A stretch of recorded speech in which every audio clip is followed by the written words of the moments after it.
Hello everyone, welcome back to our channel study I can. आज हम history का नया टॉपिक स्टार्ट करने वाले हैं जिसका नाम है धार्मिक आंदोलन, जिसमें हम जैन धर्म, बौद्ध धर्म, इन सब धर्मों के बारे में डिस्कशन करेंगे। इससे पहले वाले टॉपिक में हमने 16 महाजनपदों के बारे में देखा था। आई होप वो वीडियो आपको पसंद आया होगा और सारे MCQs भी आपके करेक्ट बन रहे होंगे। तो हम आज स्टार्ट करते हैं हमारा नेक्स्ट टॉपिक बौद्ध धर्म के बारे में। तो बौद्ध धर्म के बारे में स्टार्ट करने से पहले हम गौतम बुद्ध के बारे में जानेंगे। तो महात्मा बुद्ध यानी गौतम बुद्ध को बौद्ध धर्म का संस्थापक माना जाता है। इन्होंने ही बौद्ध धर्म की स्थापना करी थी। इनसे रिलेटेड कुछ पॉइंट्स देख लेंगे जिसमें हम देखेंगे कि इनका जन्म कहाँ हुआ था, मृत्यु कहाँ हुई थी, कितनी एज में हुई थी, कौन से ईयर में इनका बर्थ हुआ था, इनका जन्म हुआ था और कहाँ इन्होंने ज्ञान की प्राप्ति करी थी। ये सब आपको इस वीडियो में सीक्वेंस में बताया जाएगा। तो महात्मा बुद्ध का जन्म कब हुआ था? 563 ईसा पूर्व, मतलब 563 ईसा पूर्व में हुआ था। कहाँ पर हुआ था? लुम्बिनी, जो नेपाल में है। तो नेपाल में इनका बर्थ हुआ था। और इनका महापरिनिर्वाण मतलब इनकी मृत्यु कब हुई थी? 483 ईसा पूर्व, मतलब 483 ईसा पूर्व में इनकी मृत्यु हो गई थी। गौतम बुद्ध 80 साल तक जीवित रहे और कुशीनगर में इनकी डेथ हुई। आप देखेंगे 563 से लेके वो जीवित रहे 483 तक, मतलब वो 80 साल तक जीवित रहे। और इनका जन्म कहाँ हुआ था? लुम्बिनी में हुआ था। और डेथ कहाँ हुई थी? मृत्यु यानी महापरिनिर्वाण कहाँ पे हुआ था? कुशीनगर में हुआ था। इन्होंने ज्ञान की प्राप्ति करी थी कहाँ पर? बोध गया, जो बिहार में है, वहाँ पे इन्होंने ज्ञान की प्राप्ति करी थी। इसके बाद देखेंगे कि महात्मा बुद्ध का बचपन का नाम क्या था? सिद्धार्थ था। इनको प्यार से ये सिद्धार्थ पुकारते थे उनके माता पिता। ये कहाँ के थे? शाक्य कुल के थे। इनके पिता का नाम क्या था? शुद्धोधन। और माता का नाम क्या था? महामाया। महारानी महामाया ने इनको जन्म दिया था, लेकिन जन्म के 7 दिन बाद इनकी माता की मृत्यु हो गई थी, मतलब महामाया की मृत्यु हो गई थी। तो महामाया की जो सगी बहन थी प्रजापति गौतमी, उन्होंने इनका पालन पोषण किया। अब गौतम बुद्ध जो थे उनकी पत्नी का नाम क्या था? यशोधरा। अब आप एक चीज ध्यान में रखेंगे, जब गौतम बुद्ध छोटे थे तो उनके पिताजी एक ऋषि के पास गए थे, मतलब शुद्धोधन जी एक ऋषि के पास गए थे। तो वो ऋषि ने कहा था कि जो सिद्धार्थ है यानी गौतम बुद्ध है, वो या तो बहुत बड़ा सन्यासी बनेगा या बहुत बड़ा राजा बनेगा। तो उनके पिता को डर लगता था कि वो कहीं सन्यासी ना बन जाए, इसलिए शुद्धोधन जी ने गौतम बुद्ध की शादी यशोधरा से करवा दी थी। इन्होंने 29 वर्ष की उम्र में गृह त्याग कर दिया था। और गृह त्याग को बौद्ध धर्म में क्या कहा जाता है? महाभिनिष्क्रमण कहा जाता है। मृत्यु को कहा जाता है महापरिनिर्वाण और गृह त्याग को कहा जाता है महाभिनिष्क्रमण कहा जाता है। घर छोड़ने के बाद वो महाज्ञान की प्राप्ति के लिए चल दिए थे 29 वर्ष की उम्र में, और इन्होंने सन्यासी का रूप धारण कर लिया था। उनके पिताजी को डर था कि वो सन्यासी न बन जाए, इसलिए उन्होंने शादी करा दी थी, लेकिन फिर भी वो अकेले अकेले रहने लग गए थे और उन्होंने सन्यासी का रूप धारण कर लिया। और कौन सी नदी के तट पर? अनोमा नदी के तट पर उन्होंने सन्यासी का रूप धारण कर लिया। तो इसमें आपको मेन पॉइंट्स ये ध्यान में रखना है कि उनके घोड़े का नाम था कंठोक। पहले गुरु का नाम जो इम्पोर्टेंट है आलार कलाम। सेकंड गुरु का नाम रुद्र कराम पुत्र था। और महाभिनिष्क्रमण किसको कहा जाता है? गृह त्याग को कहा गया। बौद्ध धर्म दूसरा सबसे बड़ा धर्म माना जाता है। 5वीं शताब्दी में जब 2 चाइनीज ट्रैवलर चीनी यात्री भारत आए थे, एक का नाम था फाहियान और एक का नाम था ह्यून सैंग, तो दोनों ने अपनी यात्राओं में वर्णन किया था। किस चीज़ का वर्णन किया था? जब वो भारत आए थे तो उन्होंने क्या देखा था? भिक्षुओं से भरे हुए अनेक विहार देखे थे। इन दोनों चीनी यात्रियों फाहियान और ह्यून सैंग ने जब अपनी यात्रा का वर्णन किया था तो उन्होंने यहाँ का वर्णन भी किया था। बौद्ध धर्म के 4 तीर्थ स्थल माने जाते हैं। ये इंपॉर्टेंट पॉइंट है, आप इसको ध्यान में रखेंगे। कौन कौन से 4 तीर्थ स्थल है? लुम्बिनी, बोध गया, सारनाथ और कुशीनगर। लुम्बिनी में गौतम बुद्ध का जन्म हुआ था। बोध गया जो बिहार में है, वहाँ पे इन्होंने ज्ञान की प्राप्ति करी थी। कुशीनगर में इनकी मृत्यु हुई थी। तो ये 3 तो आपने देख लिए हैं। आगे हम सारनाथ का भी देख लेंगे कि ये 4 तीर्थ स्थल में क्यों काउंट किया जाता है। इसके बाद देखते हैं कि जब सिद्धार्थ कपिलावस्तु की सैर पर निकले थे तो उन्होंने 4 दृश्य देखे थे। कौन कौन से 4 सीन देखे थे? एक उन्होंने बूढ़ा व्यक्ति देखा था सबसे पहले, और ये सीक्वेंस में देखा था उन्होंने। तो बूढ़ा व्यक्ति सबसे पहले देखा, उसके बाद एक बीमार व्यक्ति देखा, फिर एक शव देखा इन्होंने, और एक सन्यासी देखा। इसी से उनको प्रेरणा मिली कि वो सन्यास ले लें। जब उन्होंने महाभिनिष्क्रमण किया, मतलब ग्रह त्याग किया, तो बुद्ध जी ने वैशाली में आलार कलाम से सांख्य दर्शन की शिक्षा ग्रहण करी। उनके मतलब पहले गुरु थे आलार कलाम, और उन्होंने उनसे क्या प्राप्त करी थी? सांख्य दर्शन की शिक्षा प्राप्त करी थी। उर्वेला में सिद्धार्थ यानी गौतम बुद्ध को क्या कहा जाता था? कौंडिन्य कहा जाता था, वप्पा कहा जाता था, भादीय, महानामा और अस्सागी नाम से जाना जाता था। महाभिनिष्क्रमण के बाद जब उन्होंने 6 साल तक कठिन तपस्या करी, तो 35 साल की उम्र में उनको वैशाख की पूर्णिमा की रात में निरंजना नदी के किनारे पीपल के पेड़ के नीचे ज्ञान प्राप्त हुआ। निरंजना नदी कहाँ पर है? बोध गया, बिहार में। पूर्णिमा की रात को इनको ज्ञान प्राप्त हुआ। उसके बाद से ही सिद्धार्थ का नाम गौतम बुद्ध पड़ा। इनका पहला उपदेश था वो कहाँ पे था? सारनाथ में था। और अंतिम उपदेश कहाँ था? सुभद्र में था। और आपने देखा था कि 4 तीर्थ स्थल थे। एक लुम्बिनी था, दूसरा कुशीनगर था, तीसरा बोध गया था, और चौथा सारनाथ था। तो तीनों के बारे में देख लिया था। चौथा सारनाथ का बचा था। तो आपको रीज़न पता पड़ गया होगा कि इनके पहले उपदेश के कारण सारनाथ को 4 तीर्थ स्थलों में काउंट किया जाता है। पहला उपदेश सारनाथ में देने के कारण उसे बौद्ध ग्रंथों में धर्मचक्र प्रवर्तन कहा गया है। तो आप इसमें से इम्पोर्टेंट पॉइंट क्या ध्यान रखेंगे कि कौन सी नदी के किनारे इनको ज्ञान की प्राप्ति हुई थी? निरंजना नदी। कहाँ पे थी ये? बोध गया, बिहार में थी। और कौन से पेड़ के नीचे? पीपल के पेड़ के नीचे। पहला उपदेश उन्होंने सारनाथ में दिया था, ये इम्पॉर्टेंट है। और लास्ट उपदेश, अंतिम उपदेश कहाँ पे दिया था? सुभद्र में दिया था, और इसे धर्मचक्र प्रवर्तन कहा गया था। सारनाथ में उपदेश देने के बाद उन्होंने कई जगह और उपदेश दिए थे, जैसे कौशल, कौशंबी, वैशाली। और इन तीनों जगह पे उन्होंने कौन सी भाषा में उपदेश दिए थे? पाली भाषा में उपदेश दिए थे। और सबसे ज़्यादा अधिक उपदेश कहाँ पे दिए थे? कौशल देश में दिए थे, जिसकी राजधानी क्या है? श्रावस्ती है। तो श्रावस्ती में इन्होंने सबसे ज़्यादा उपदेश दिए थे।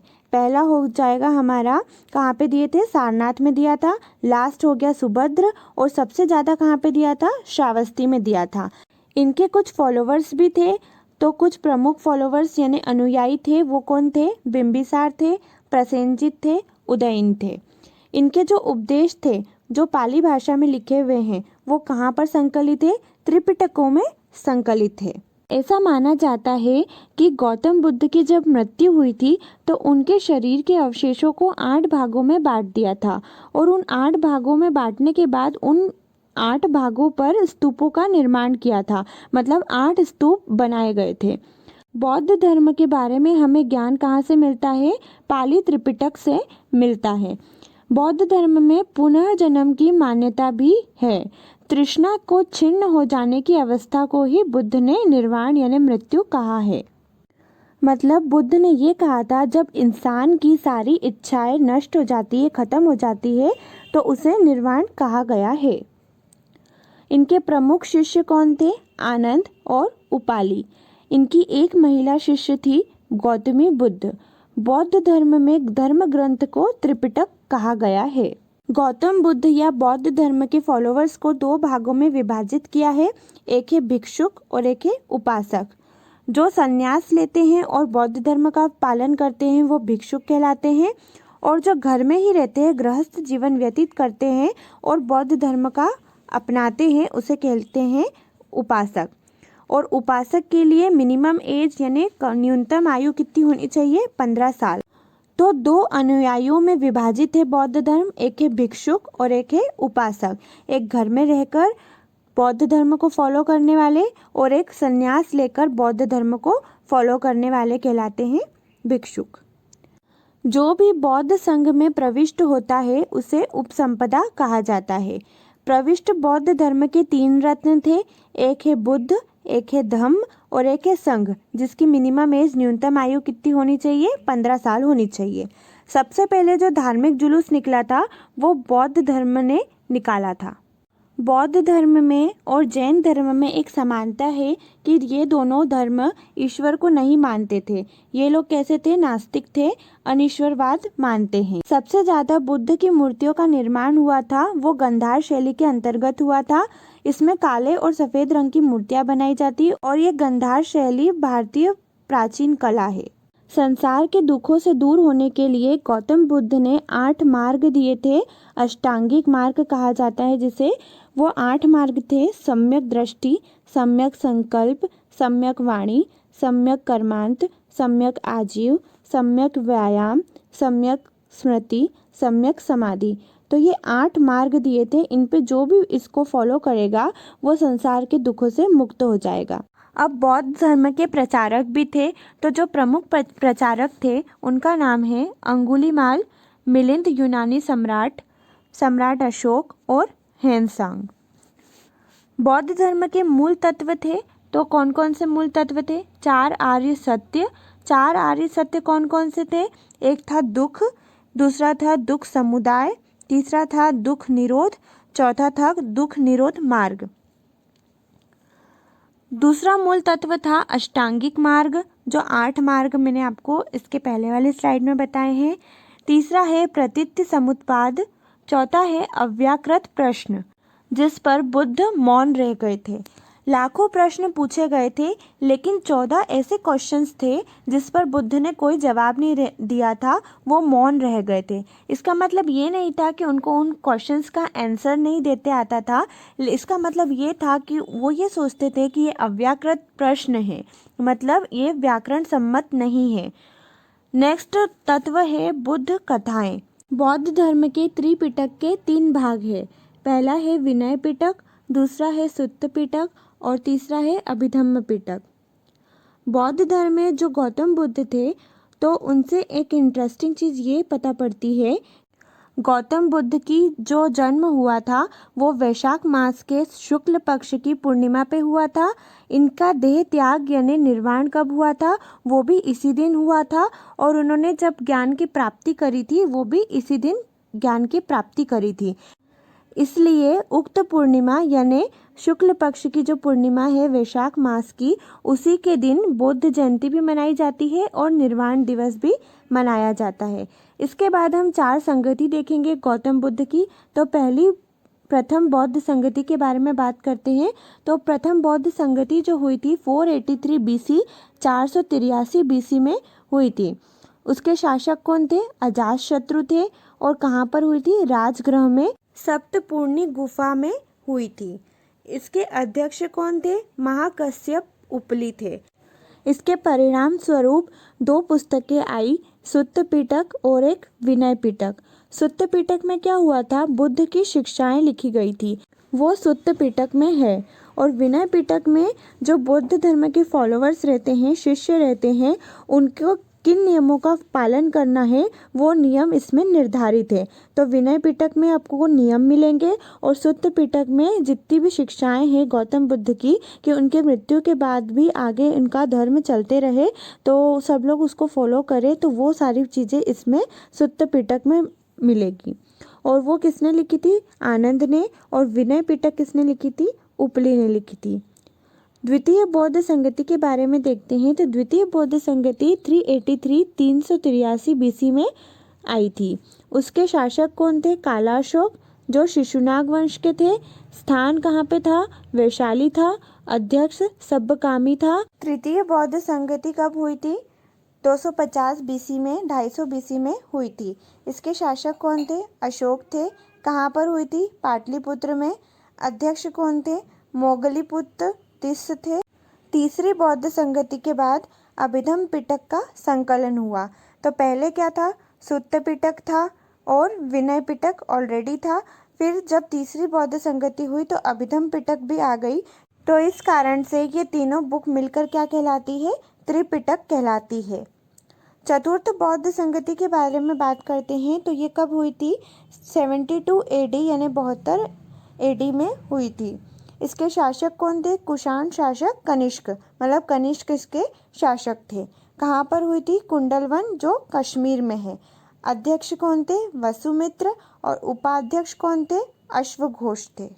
इस चतुर्थ बौद्ध संगति का भी कुछ परिणाम निकला था।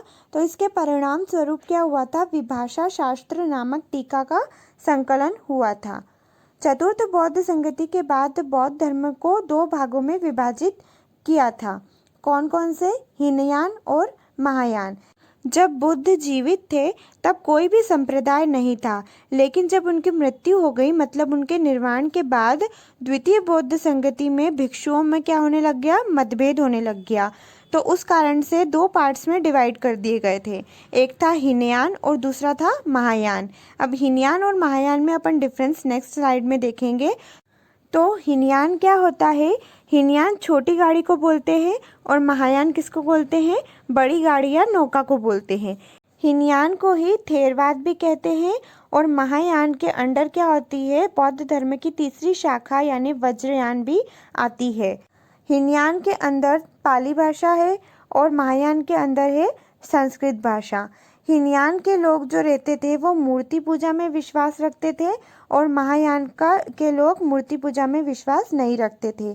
हीनयान में कोई भी तीर्थ स्थान नहीं थे और महायान में क्या थे, 4 तीर्थ स्थान थे, लुम्बिनी, बोधगया, सारनाथ और कुशीनगर। हीनयान संप्रदाय के लोग जो थे वो गौतम बुद्ध को मनुष्य मानते थे और महायान के लोग जो थे वो भगवान मानते थे गौतम बुद्ध को। अगर आपको हमारा वीडियो पसंद आ रहा है तो आप इसे लाइक, शेयर एंड सब्सक्राइब ज़रूर करिए। अगर आपको इसकी नोटिफिकेशन नहीं मिलती है चैनल की, तो साथ में ही चैनल के नाम के आगे बेल आइकॉन लगा है, उसे आप प्रेस करिए तो आपको सारी नोटिफिकेशन आने लगेगी। इसके बाद हम बौद्ध धर्म से रिलेटेड कुछ इंपॉर्टेंट पॉइंट्स देख लेते हैं। अगले वीडियो में हम जैन धर्म के बारे में डिस्कस करेंगे और तीसरे वीडियो में हम इनके MCQs देख लेंगे, दोनों के, बौद्ध धर्म और जैन धर्म के। तो पहला पॉइंट ये है कि जब बुद्ध ने अपना उपदेश दिया था, फर्स्ट उपदेश, तो पहला उपदेश कहाँ पे दिया था, सारनाथ में दिया था। और किसको दिया था, 5 ब्राह्मणों को दिया था। 5 ब्राह्मणों को उन्होंने अपना पहला उपदेश दिया था और इसी को क्या कहा गया था, धर्मचक्र प्रवर्तन कहा गया था। और धर्मचक्र प्रवर्तन का मतलब क्या होता है, धर्म का पहिया घूमना। धर्म का पहिया घूमना को क्या कहते हैं, धर्मचक्र प्रवर्तन कहते हैं। गौतम बुद्ध ने बौद्ध संघ की स्थापना करी थी और इन्होंने एक वैश्या को अपना शिष्य बनाया था और उस वैश्या का नाम क्या था, आम्रपाली। आम्रपाली को अपना शिष्य बनाया था। अब आपने देखा था कि बौद्ध धर्म का प्रचारक भी थे, तो प्रचारक में सबसे पहला नाम हमने देखा था अंगुलीमाल। अंगुलीमाल कौन था, एक डाकू था। तो बौद्ध ने क्या किया था, अपने उपदेशों से उस डाकू का हृदय परिवर्तन कर दिया था। गौतम बुद्ध का जो पहला उपदेश था उन्होंने कहाँ पर दिया था, सारनाथ में दिया था। और वो उपदेश क्या था, सत्वारी ज्ञान सत्यानी। तो आप ध्यान में रखेंगे कि उनके पहला उपदेश क्या था, सत्वारी ज्ञान सत्यानी था।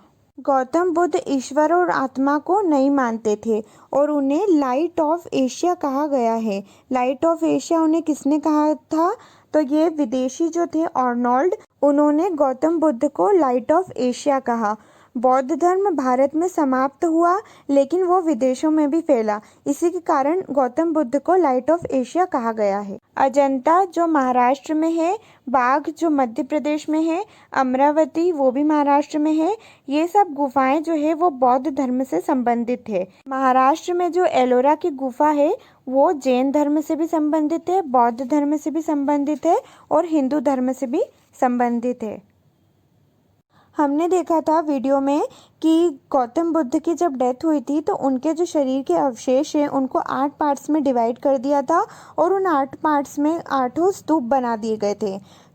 तो भारत का सबसे बड़ा स्तूप कहाँ पर है, मध्य प्रदेश के रायसेन जिले में है, जो कहलाता है सांची का स्तूप। तो सांची का स्तूप क्या है, सबसे बड़ा स्तूप है और इसे किसने बनवाया था, अशोक ने बनवाया था। और इसके आसपास का परिक्रमा स्थल पुष्यमित्र ने बनवाया था और इसी के अंदर मोगली पुत्र तिस्य की अस्थियां रखी हुई है। अब 2 चीज़ें हैं, एक है बौद्ध का मठ और एक है बौद्ध का स्तूप। तो बौद्ध का स्तूप क्या है, वो अस्थियों पर निर्मित है और वो बौद्धों का पूजा स्थल है, बल्कि बौद्ध का मठ क्या है, भिक्षु भिक्षुणियों का निवास स्थान है। बौद्ध साहित्य में हमने देखा था जातक कथाओं के बारे में। तो जातक कथाएं किस में लिखी गई है? पाली भाषा में लिखी गई है। और इसके अंदर क्या है? बुद्ध के पूर्व जन्म की कहानियां लिखी गई है। एक चीज़ और देखेंगे कि मिलिंदोपन्य क्या है। तो मिलिंदोपन्य क्या है? पाली भाषा में लिखी गई है ये भी। और इसमें जो यूनानी राजा है मिनेंडर और बुद्ध भिक्षुक है नागसेन, उन दोनों का कन्वर्सेशन यानी वार्तालाप है। इसी के साथ आज की वीडियो फिनिश होती है। आज का सेशन हमारा हिस्ट्री का टॉपिक बौद्ध धर्म का फिनिश होता है। इसके अगले वीडियो में हम जैन धर्म के बारे में बात करेंगे। अगर वीडियो पसंद आए तो आप चैनल को लाइक, शेयर एंड सब्सक्राइब ज़रूर करिए। स्टडी आइकन की प्लेलिस्ट में जाके आप हिस्ट्री की 8 वीडियो देख सकते हैं और ये 9th वीडियो ऐड हो गई है, जिसमें मैंने हिस्ट्री के प्राचीन भारत के 8 टॉपिक्स कवर करे हैं और ये 9th टॉपिक भी उसमें ऐड हुआ है बौद्ध धर्म के बारे में। और यहाँ हमारा वीडियो ख़त्म होता है।